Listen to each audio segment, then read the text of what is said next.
اپنے قبیلے کے سرداروں کی گردنیں بھی کٹوائی ہیں، صرف اس لیے کہ اس اللہ کے چراغ کو، اللہ کے رسول جو پیغام لے کر کے آئے ہیں، اس کو دنیا سے مٹا دیا جائے۔ ان تمام چیزوں کو دیکھتے ہوئے اللہ رب العزت والجلال نے ایک آسان نسخہ ان لوگوں کو دیا کہ اگر جنگوں میں تم کو اپنے سر کٹوانے کی ضرورت نہیں ہے، اس پیغام کو روکنے کے لیے تمہیں اپنے بیٹوں کو یتیم کرنے کی ضرورت نہیں ہے، اپنی بیویوں کو بیوہ بنانے کی ضرورت نہیں ہے۔ اگر تم یہ چاہتے ہو کہ محمد اس پیغام سے پیچھے ہٹ جائیں اور محمد اس تبلیغ رسالت کے فریضے کو انجام دینا چھوڑ دیں تو بہترین نسخہ ہمارے پاس ہے۔ آؤ میدان میں وَإِن كُنتُمْ فِي رَيْبٍ مِّمَّا نَزَّلْنَا عَلَىٰ عَبْدِنَا فَأْتُوا بِسُورَةٍ مِّن مِّثْلِهِ، کہ آؤ میدان میں اگر تمہارا یہ کہنا ہے کہ یہ کلام اللہ رب العزت والجلال کی جانب سے نازل نہیں ہوا، یہ کلام آسمانی کلام نہیں ہے، تو تم اس جیسی پورا کلام پیش کرنے کی ضرورت نہیں ہے، اس جیسی ایک صورت بھی پیش کر کے دکھا دو۔ ان لوگوں نے یہ کہا کہ لو نشاء لقلنا مثل هذا، اگر ہم چاہتے ہیں تو ہم اس جیسا کلام بنا کر پیش کر سکتے ہیں، لیکن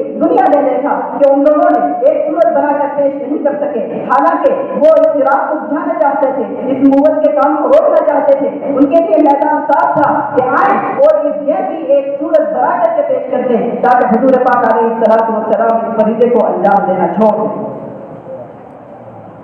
لیکن جب ان لوگوں سے کوئی جواب نہیں ہوا تو اللہ رب العزت نے قیامت تک آنے والے انسانوں کو سمجھانے کے لیے کہ یہ کلام میرا ہی ہے، آیت کا دوسرا حصہ نازل کیا، فَإِن لَّمْ تَفْعَلُوا، اگر تم نہ کر سکو،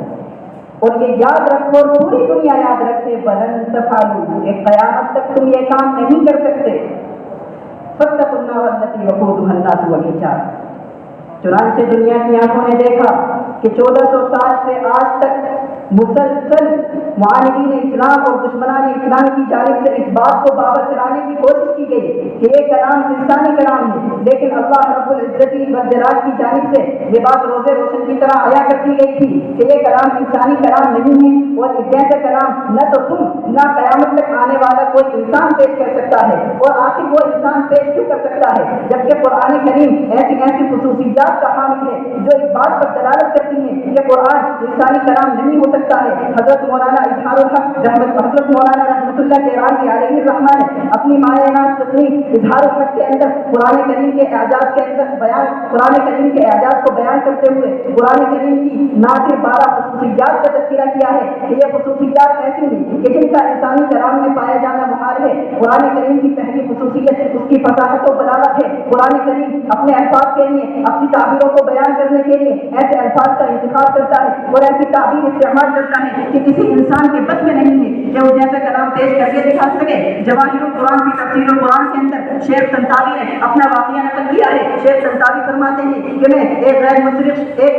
مسلم مستشرق سے میری دوستی تھی، اس کا عربی زبان پر اور ادبی لٹریچر پر اچھا خاصا مطالعہ تھا۔ وہ کہتا ہے کہ کیا تم بھی اس بات کو مانتے ہو کہ قرآن یہ اللہ کا کلام ہے اور قرآن کی فصاحت و بلاغت بہت اعلیٰ درجے کی ہے؟ میں نے کہا جی بالکل ماننا چاہیے۔ میں نے کہا کہ چلو قرآن کریم کے ایک آیت کے مفہوم کو یعنی جہنم بہت زیادہ وسیع ہے، اس مفہوم کو ہم اپنے الفاظ میں تعبیر کرتے ہیں۔ ہم نے کاغذ اور قلم لیا، ہم نے تعبیر اور جملے بنانے شروع کیے۔ پہلی تعبیر بنائی ان جہنم لواقعۃ جدہ، دوسری تعبیر لکھی ان جہنم لا یسع مما تظنون، تیسری تعبیر لکھی ان جہنم لا يتصورها عقل الانسان، چوتھی تعبیر لکھی ان جہنم لتسع الدنيا كلها، پانچویں تعبیر لکھی ان الجن والانس اذا دخلوا جہنم لتسعهم ولا تضيق بهم، چھٹی تعبیر لکھی سترون من ساعة جہنم ما لم تكونوا تتصوروه، ساتویں تعبیر لکھی كل وصف في ساعة جہنم فإنه لا يصل إلى تقريب شيء من حقيقتها، آٹھویں تعبیر لکھی مهما حاولت أن تتخيل ساعة جہنم فأنت مبطئ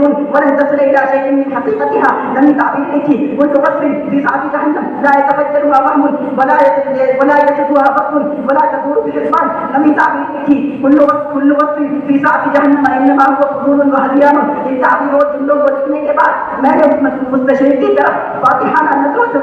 سے دیکھا اور کہا کہ جب ہم قرآن کریم کے ایک آیت کے مفہوم کو اپنے الفاظ میں بیان نہیں کر سکتے تو پورا قرآن کریم کیسے پیش کر سکتے ہیں؟ اس نے پوچھا کہ آخر قرآن کریم نے اس تعبیر کو کس انداز سے بیان کیا ہے؟ میں نے سورہ قاف کی آیت تلاوت کر دی یوم نقول جہنم حل ثلاث وتقول هل من مزيد. وہ حیران و شدت رہ گیا کہ نعم صدقت یا شیخ وإني لمعترف ذلك مختلف من كل قلبي. کہ آپ نے صحیح کہا. قرآن کریم کی دوسری خصوصیت اس کی پیشگی خبروں کا الوحد صادق ہونا ہے. قرآن کریم کے اندر اللہ رب العزت والجلال ارشاد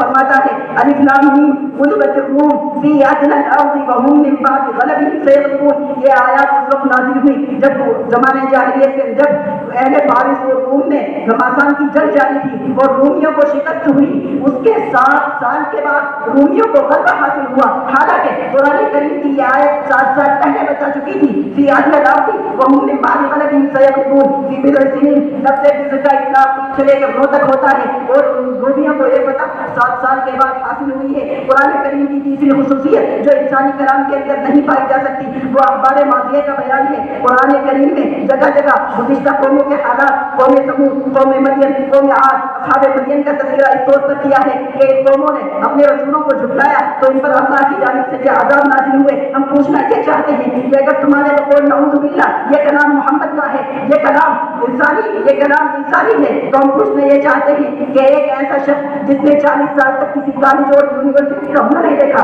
جو 2 سطریں لکھنے پر قادر نہیں ہے وما تتلو من قبله من کتاب ولا تخطه بيمينك اذا لارتاب المبطلون. ایک ایسا شخص جو جاہل و ناخواندہ ہے جس نے کسی سے تعلیم حاصل نہیں کی وہ 40 سال کے بعد اچانک کھڑا ہوتا ہے اور ایسا کلام پیش کر دیتا ہے ایسی پیشیں گوئیاں کرتا ہے ایسی امم سابقہ کے حالات بیان کر دیتا ہے کہ لوگوں کی عقلیں حیران رہ جاتی ہیں. قرآن کریم کی چوتھی خصوصیت جو اس بات پر دلالت کرتی ہے کہ یہ انسانی کلام نہیں ہے اس کا بآسانی حفظ ہو جانا ہے.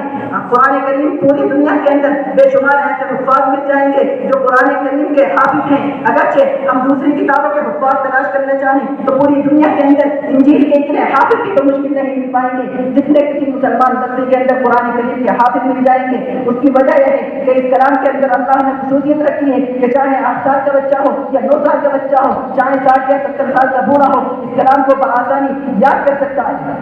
ان تمام خصوصیات کا تذکرہ کرتے ہوئے ہم یہ بتلانا چاہتے ہیں کہ مولانا رحمت اللہ علیہ رحمت کے رامی نے اظہار الحق کے اندر 12 خصوصیات کا تذکرہ کیا. وقت کی نزاکت کو دیکھتے ہوئے سب کو بیان نہیں کیا جا سکتا. اگر ہم ان تمام خصوصیات کو مولانا علی میاں علیہ رحمت کے الفاظ میں کہنا چاہیں تو یہ کہہ سکتے ہیں کہ قرآن کریم صرف الفاظ و ترکیب اور فصاحت و بلاغت کے اعتبار سے معجزہ نہیں ہے بلکہ وہ الفاظ و ترکیب اور بلاغت کے اعتبار سے بھی معجزہ ہے. اپنے معانی و مضامین میں بھی اپنے اعلیٰ علوم و معارف میں بھی معلومات غیبی اور حقائق ابدی میں بھی اپنی مذہبی اخلاقی و معاشی اور مدنی تعلیمات میں بھی اپنے اثرات اور انقلابات میں بھی اپنی پیشین گوئیوں اور اخبار ماضیہ کے سلسلے میں بھی معجزہ ہے. تو جس طرح الفاظ کلام جو کہ اعجاز کلام کا ایک پہلو اور ایک گوشہ ہے اس کے سلسلے میں لوگ مقابلہ نہیں کر سکے تو قرآن کریم کے اعجاز کامل کا کیا مقابلہ کیا جا سکتا ہے.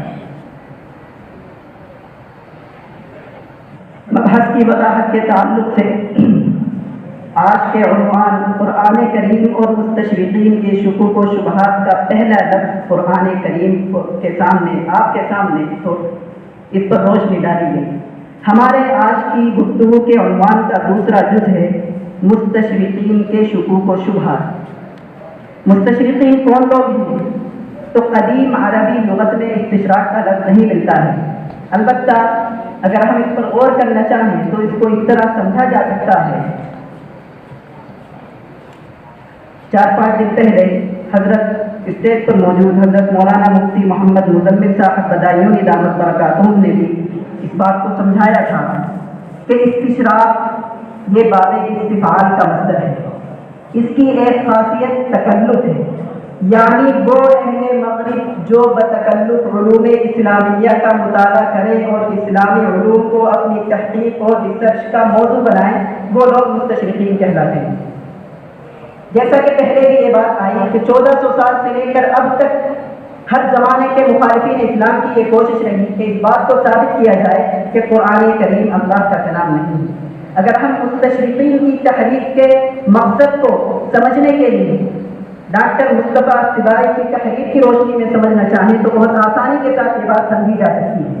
ڈاکٹر مصطفیٰ سبائی نے السنت و مکانتها فی التشریع الاسلامی کے اندر اس بات کی وضاحت کی کہ صلیبی جنگوں میں شکست پاش اور سیاست کے میدان میں ناکامی کے بعد یورپ نے اسلام اور مسلمانوں سے اس شکست کا بدلہ لینے کے لیے ایک دوسری تدبیر نکالی. چنانچہ انہوں نے اسلام اور پیغمبر اسلام کے خلاف شکوک و شبہات پیدا کر لیے مسلمانوں کی ایمانی قوت اور دینی صلابت کو کمزور کرنے کے لیے اسلامی عقائد و تعلیمات کو علمی تبلیغ کے عنوان پر دقت و نظر اور تنقید کا نشانہ بنانا شروع کیا. اسی کو بعد میں تحریک استشراق کا نام دیا گیا. جہاں تک بات ہے مستشرقین کے شکوک و شبہات، تو ہم اس سلسلے میں یہ بات کہنا چاہتے ہیں کہ ان لوگوں کے شکوک و شبہات زمانے جاہلیت یعنی حضور علیہ السلام کی بعثت کے بعد جو اعتراضات کفار اور مشرکین نے کیے ان سے الگ نہیں. دوسرے لفظوں میں یہ بات کہی جا سکتی ہے کہ آج کی جاہلیت جدیدہ یعنی اپنے آپ کو ترقی یافتہ سمجھنے والی قوم مستشرقین ہو یا ملحدین ہو،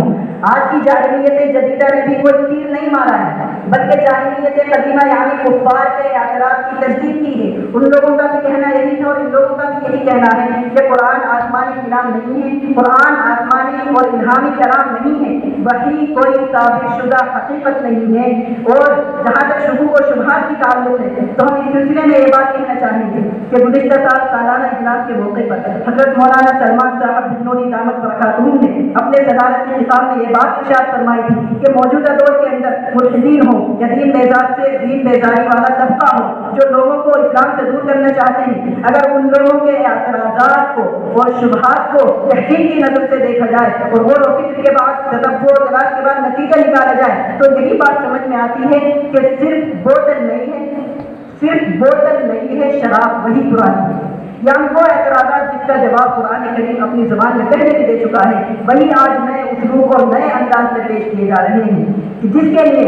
آج یہ مجلس مناظرہ کا انعقاد کیا گیا تاکہ ہم اپنے بھائیوں کے سامنے اپنے سامعین کے سامنے وہ منظرنامہ پیش کر سکیں کہ چہار دیواری کے باہر کی دنیا میں کس اسلوب اور کس پیرائے بیان میں قرآن کریم پر اعتراضات ہو رہے ہیں. اسی اسلوب کے ساتھ اسی انداز کے ساتھ آج کی اس مجلس مناظرہ کا انعقاد کیا گیا. اور آخر میں ہم اپنے سامعین سے یہ بات کہنا چاہیں گے کہ اکابر اساتذہ کی موجودگی میں یہاں کھڑے ہو کر گفتگو کی جسارت کرنا صرف اس لیے ہوتا ہے تاکہ باہر میدان میں جانے سے پہلے اپنی غلطیوں اور کوتاہیوں کی اصلاح مشقی اور تبدیلی پروگرام میں کر لیا جائے تاکہ جب ہم کل میدان میں نکلیں اور مخالفین کا سامنا ہو تو کہیں اسلام کی شکست کی وجہ نہ بن جائے. اس لیے ہم اپنے سامعین سے کہنا چاہیں گے کہ اب تک کی جو گفتگو ہوئی اور ہمارے ترجمان اور افراد بھی جو گفتگو کریں گے وہ ایک تمرینی اور مشقی پروگرام کی حیثیت سے طالب علمانہ کوشش ہوگی. آخر میں حضرت حکم مستحکم اور حضرت صدر محترم کا اس موضوع پر مکمل خطاب ہوگا. آپ آخر تک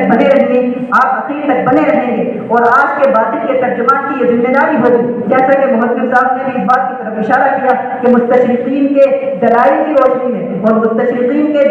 روشنی میں ان کے قول کے ساتھ اس بات کی کوشش کریں کہ اس بات کو ثابت کرنے کی کوشش کریں کہ قرآن کریم کوئی آسمانی کلام نہیں ہے. اور ہم امید کرتے ہیں آج کے اہل حق کے ترجمان سے کہ وہ بھی مضبوطی کے ساتھ نقلی منطقی اور عقلی دلائل کے ساتھ اس بات کو ثابت کریں گے کہ دنیا کے اندر قرآن کریم وہ واحد کتاب ہے جس میں کہیں بھی انگلی رکھنے کی اجازت نہیں ہے، جس کا ایک حرف ایک نقطہ نہ تبدیل ہوا ہے اور نہ انشاءاللہ قیامت تک ہو سکتا ہے. بس میں اپنے سامعین سے اخیر تک بیٹھنے کی گزارش کرتے ہوئے سما خراشی کی معذرت چاہتا ہوں اور قرآن کی بارگاہ میں شاعر کی زبان میں یہ کہتے ہوئے رخصت ہوتا ہوں. حاصل عمر نثارے رہے یار کردم، حاصل عمر نثارے رہے یار کردم، شادم از زندگی خیش کے کارے کردم. وآخر